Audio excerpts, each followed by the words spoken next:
fës ci bilan bi mooy lu jëm ci wàllum meurtre yi bëri woon na également mais tamit le bilan des arrestations également bëri woon na am na ci ñoo xamante ne ay journalistes bokk nañ ci ñoo xamante ne Salif mi ngi leen tuddee léegi ay détenus d'opinion maanaam délit d'opinion lañ leen doon kiiwee dañoo wax sax seen xalaat ñu kii leen également loolu nekkoon na bokkoon na ci fait saillant de 2024 bi également. waaw tout à fait mun nañu considérer ne que bon c'est des faits yi nga xam ne surtout par rapport au délit d'opinion parce que il faut le dire pour la plupart de ces gens ku mel ni commissaire Cheikhna Keïta particulièrement ak ñeneen ñi nga xam ne arrêté nañ leen c'est justement pour des questions liées à ce qu'on appelle les délits d'opinion ça moom on peut pas tergiverser sur le sujet c'est effectivement des délits d'opinion nañ leen jàppee li ci xaw a yéem nag c'est-à-dire moi je suis quelqu'un bi nga xam ne man dama gëm liberté d'expression mais la liberté d'expression dans le respect est encadrée mu am li nga xam ne nag sunu société dafa yàgg soo ko xoolee pratiquement ñu ci bëri ñi nga xam ne dañ leen toppee ci délit d'opinion Pape ay nit la ñi nga xam ne dañuy yëngu dans la sphère politique mooy maanaam Sénégal dañu fi instauré benn système bi nga xam ne ñun ñëpp dañ ko nangoondoo mooy que les hommes politiques lu leen neex ñu wax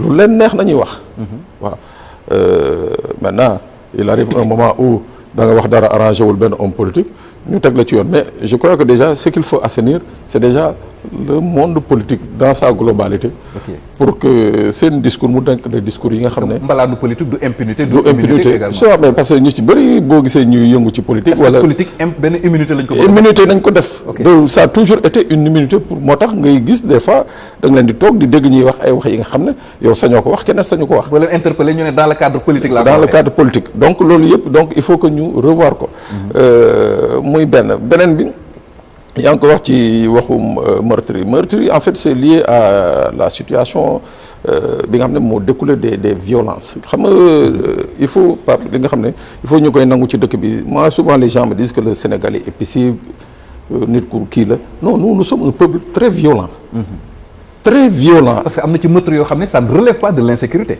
non xew ci biir kër yi la nga xam ni kenn mënu ci dara voilà et loolu li koy justifier li koy wane li koy gën a wane mais il suffit de voir un peu le comportement dans les rues il faut voir les comportements dans les réseaux sociaux pour comprendre que ñun nous sommes vraiment violents donc violence boobu nag mun na dem ba mujjee ci ay meurtre mujjee ci yeneen et puis quand on te raconte certaines scènes de crime tu te demandes si vraiment tu es au Sénégal et effectivement tu es au Sénégal et ça se passe au Sénégal donc loolu yëpp ay phénomènes la yi nga xam ne ça prend de l'ampleur et je crois que les sociologues familles yi tout un ensemble dañu war a toog travailler également sur ça parce que tamit suñ ko bàyyee mu dem tuuti Pape on risque de se retrouver avec une hausse je dirais pas une hausse mais un taux de criminalité bi nga xam ne on n'aura rien à envier à certains pays yi nga xam ne comme le Nigeria et autres mais tey bu ñu doon xool taux de résolution bi wala boog taux d'élucidation des meurtres nga xamante ne dañ koy estimer à plus de 90%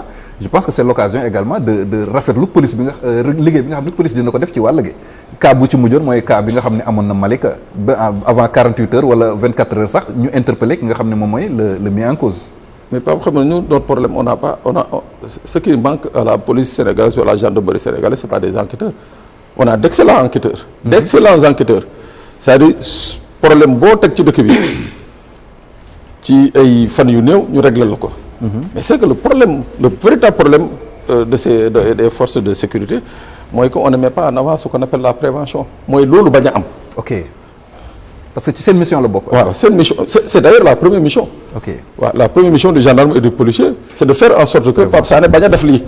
mais meurtre yi xew ci biir kër yi. loolu waxuma ci biir non ci biir kër yi non je parle de l'insécurité.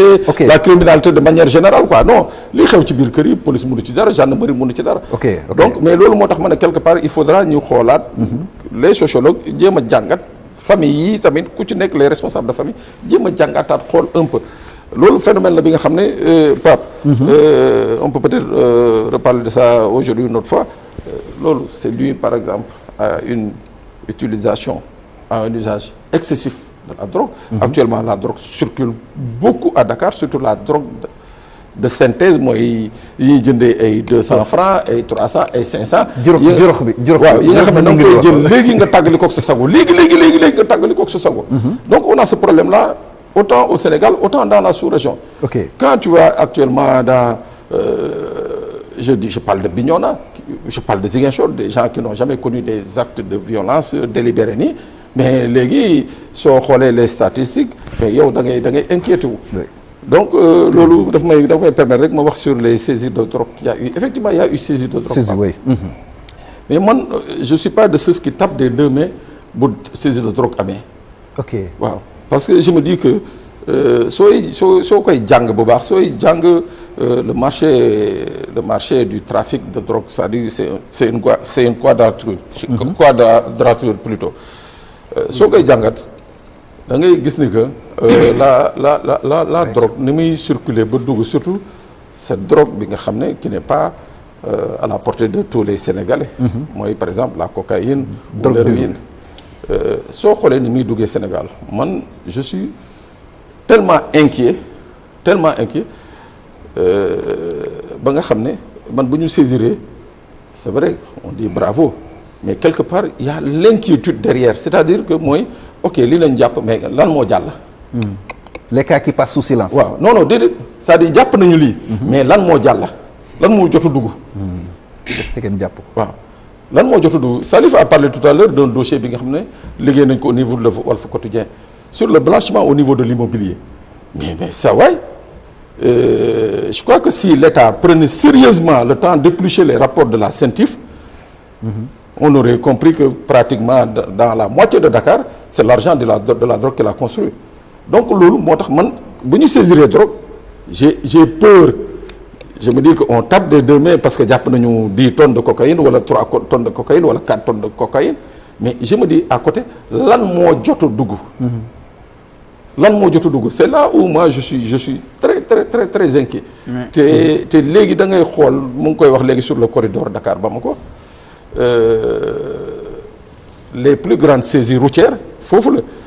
les saisies maritimes c'est au niveau de l'océan Atlantique. mais nga xool loolu yëpp xool dëkk yi ñu wër parce que tamit il faut avoir le courage de le dire. on a beau avoir de bonnes relations avec les pays voisins. mais il faut qu'à un certain moment que les dirigeants là puissent taper sur la table parce que drogue bi ci dëkk yooyu lay jógee ñëw dugg ci fii. Sénégal avion du fi wàcc avion drogue du fi wàcc. bateau drogue du fi wàcc. du fi teer si c'est-à-dire dafa am fu muy jógee ñëw dugg si fii donc il faut que quelque part dans le cadre de la coopération entre voisins il faut que ñuy mën a wax yenn pays des vérités. drogue boobu ngay wax gën a surveillance accrue au niveau des frontières. aussi bon autorités aussi elles ont compris que. boo xoolee Sénégal moins d'1% ñoo ci mën a jënd quantité drogue boobu noonu c'est juste la fii zone de transit la rek. gars yi dañ koy jël certainement dina am lu des pour. tuuti personnes yi koy consommer mais lu ci gën a bëri dafay dem. du fi toog. xëy na nag mën na nekk ay sénégalais ñu nekk ci système bi nekk ci biir kii beeg affaire yi doo mën a xam yan nationalité ak yan nationalité la mais spécialistes yu bëree bëri dañ ne lu ci gën a bëri bu dee kilogramme la. boo xoolee 50 grammes bi moom la ñuy consommer au Sénégal mais lu des yëpp dafay dem. day dem ok. non pourquoi j'insiste sur les autorités. parce que man je voudrais juste ajouter que par rapport un petit mot rek si. waaw ma xaar mu daaneel waaw ma ñëw waaw boo gisee ma insister ci rek daaw daanaka je parle de 2024 man sama bopp dama amoon benn information si benn avion bu wàcc Guinée-Bissau je dis bien les choses damay koy wax parce que je suis à la télé. avion bu wàcc Guinée-Bissau. am na bu fa wàcc ñu kii ko. il y avait 10 tonnes de cocaïne yi nga xam ne dañ ko jël teg ko ci benn kër bi mu amee man maa sol sama dàll je suis allé voir l'une des plus hautes autorités de ce pays ma ne ko li yëg lii mu ngi nii xam nga lu ma tontu ci jamono yooyu. xam nga dëkk boobu ak sunu dëkk président bi ak son président ak sunu président c'est des amis am na li nga xam ne pour ñu wax ci.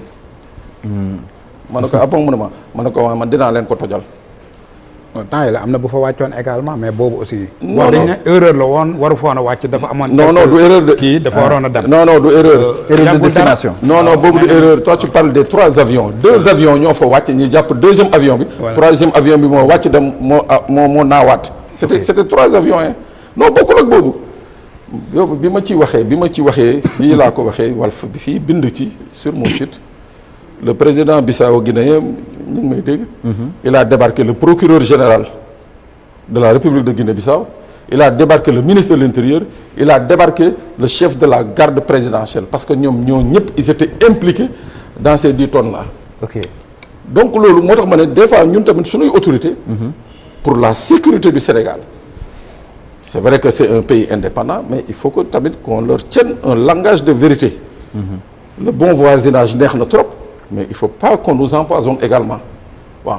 Parce que pays yooyu c'est des pays déversoirs noonu lañu koy waxee dans le jargon du trafic. Narco État. Oui, c'est des pays déversoirs bu ñu wàccee foofu nag on utilise des plateformes comme le Sénégal parce que le Sénégal son aéroport a les meilleures certifications actuellement en Afrique de l'Ouest.